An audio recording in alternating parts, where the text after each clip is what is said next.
남자들을 절대 참지 못하게 하는 마법의 주문이 있습니다. 뭘까요? 바로 쫄? 쫄입니다.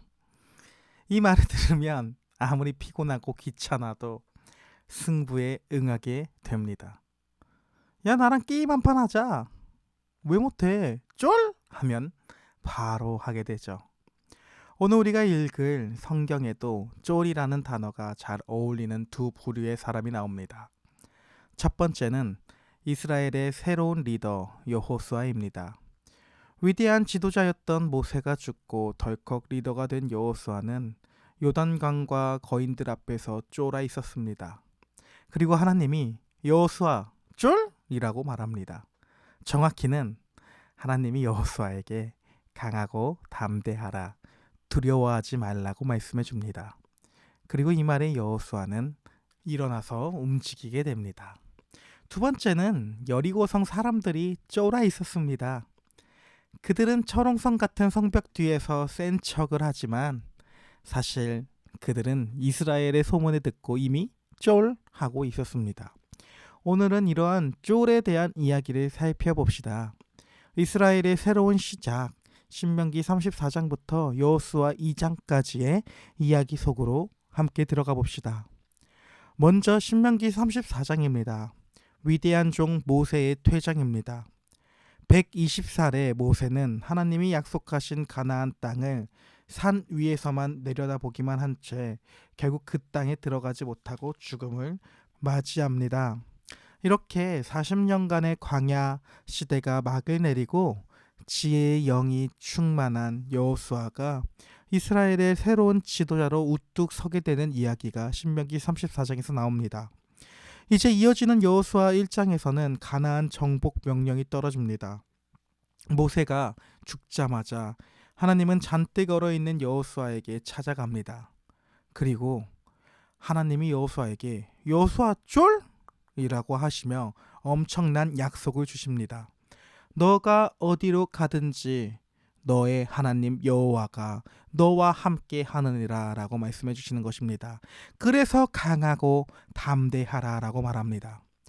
그렇게 하나님의 말씀을 듣고 여호수아는 일어나서 가나안 땅으로 들어갑니다. 이들이 가나안 땅에 들어가서 무엇을 하는 것일까요? 바로 전쟁을 합니다. 전쟁을 하기 위해선 뭐가 필요할까요? 무기가 필요합니다.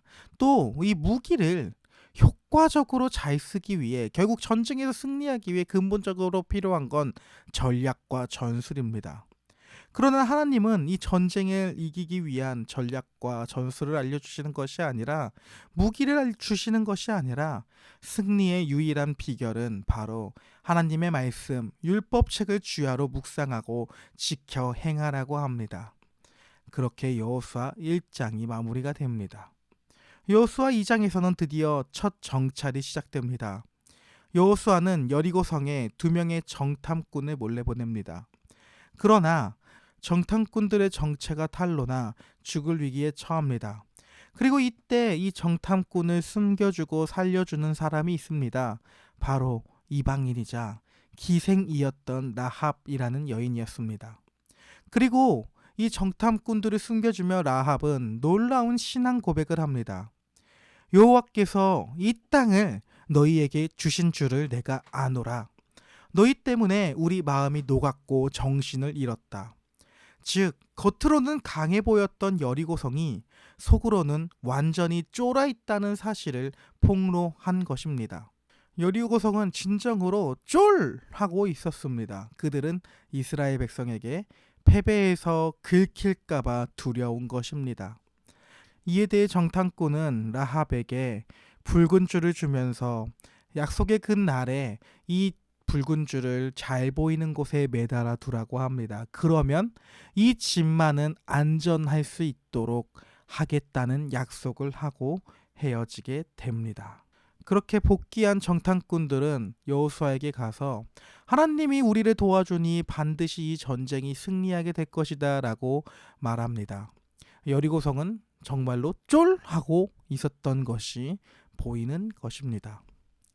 그렇다면 오늘 본문들은 예수 그리스도와 어떤 연관성이 있을까요?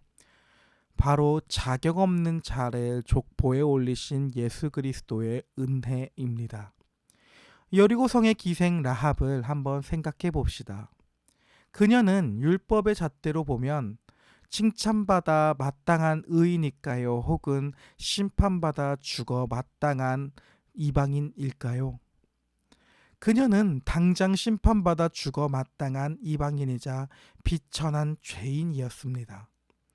하지만 그녀는 자신의 자격이나 행위가 아니라 전능하신 하나님이 승리하신다는 약속을 믿는 오직 믿음으로 구원받은 것을 보여주고 있습니다.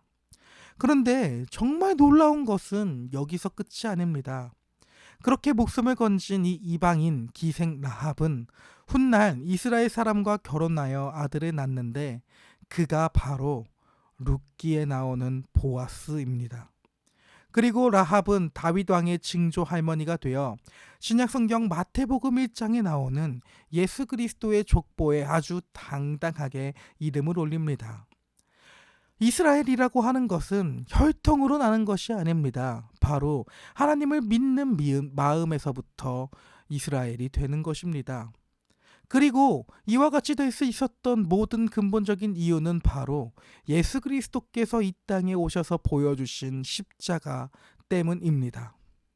그렇게 예수님으로 인해, 이 예수 그리스도를 믿는 믿음으로 인해 하나님의 백성은, 교회는 모든 민족, 예수 그리스도를 믿는 모든 민족들로 이루어지게 됩니다.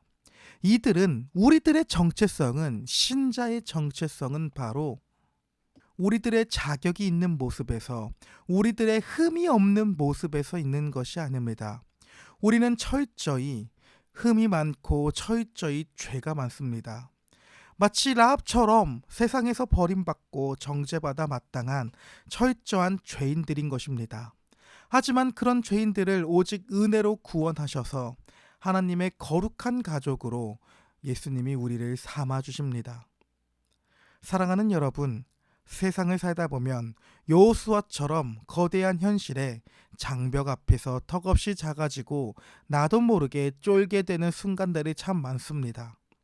내 스펙으로 될까? 내 과거의 흑역사와 꼬리표를 가지고 내가 정말로 제대로 살아갈 수 있는 것일까? 라는 마음으로 살아가게 됩니다. 하지만 두려워하지 맙시다. 오늘 우리가 읽은 라합의 이야기를 기억합시다. 하나님은 우리의 자격이나 화려한 이력서를 보고 우리를 구원하신 것이 아닙니다. 십자가의 은혜는 라합처럼 가장 밑바닥에 있던 자조차 예수님의 영광스러운 족보에 당당히 올려놓는 압도적인 능력입니다. 그 예수님이 지금도 우리와 여전히 함께 하십니다. 세상이 거대해 보이고 우리를 위협하는 것 같나요? 천만의 말씀입니다. 십자가에서 이미 사망 권세를 깨뜨리시고 세상을 이기신 예수 그리스도 때문에 사실 세상이 우리를 향해 완전히 하고 쫄아 있습니다. 오늘 하루도 우리의 힘으로 율법을 지켜내고 증명하려고 하는 무거운 짐을 내려놓읍시다. 오직 그리스도, 자격 없는 나를 거룩한 자녀로 삼아주신 참된 여호수아, 우리의 대장 되시는 예수님만 꽉 붙들고 세상 속에서 당당하게 승리할 수 있는 오늘 하루가 될 수 있기를 소망합니다. 오늘 하루도 여전히 파이팅입니다.